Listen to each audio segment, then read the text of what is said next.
Não somente taxista ng Tarabia, pero autobus também não está contente com a decisão tomada do Ministro de Transporte.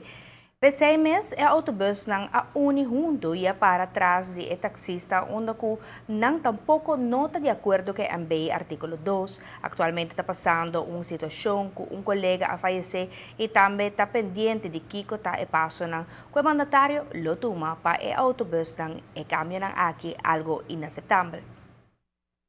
Agora que na atual nós está passando de um caso, nós sabemos aqui que lo passa, com uma pessoa que acaba de falecer, um colega nosso acaba de falecer, então nós sabemos que decisão ministro vai tomar riba e vergonha agora que não.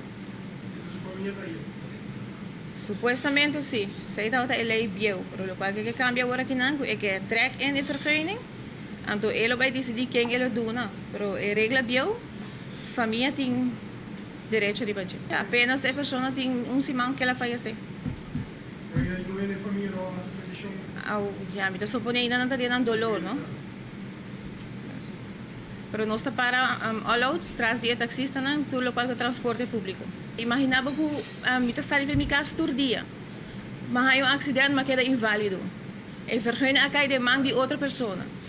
Se ela cai de mão de judi, me fala algo me saco de gente que posso sostener-me. E cai de mão de outra pessoa, das que vai para de mim. A nós não depende de pichão, nada de assim, nada disso. O me saca que queda de mão de biu, a falga se não me saca me tem gente que posso sostener-me. A situação está uma situação muito delicada e automobilistas com a junto com o taxista não querem começar a mirar a situação aqui mais de cerca, mirando que já acaba e também a queda pública está na vigor. Atualmente não está coletando firma para assinar sostener o taxista e autobus na Aruba para assinar cinta viaje mais que mandatário na mesa. Nós também atualmente vamos estar correndo firma para nós por também por base caminhar com custo completo.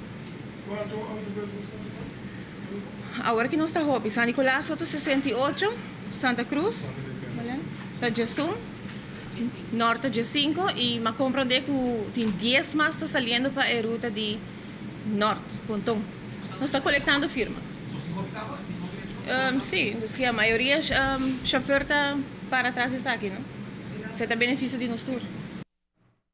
A situação não está fácil, o pedido de família não sei que não trabalha com vacância ou vira malo é opção para membro de uma família procure e generar placa para a mesma família está no seu lugar, pero no momento que o mestre duna outra família funge como o chofer e ora não somente está carga com a pessoa lo vira malo e está na casa, pero que depende de entrada também para por seguir manter sua família para autobus não essa aqui está uma situação que segura mandatário por evaluar viaje mais.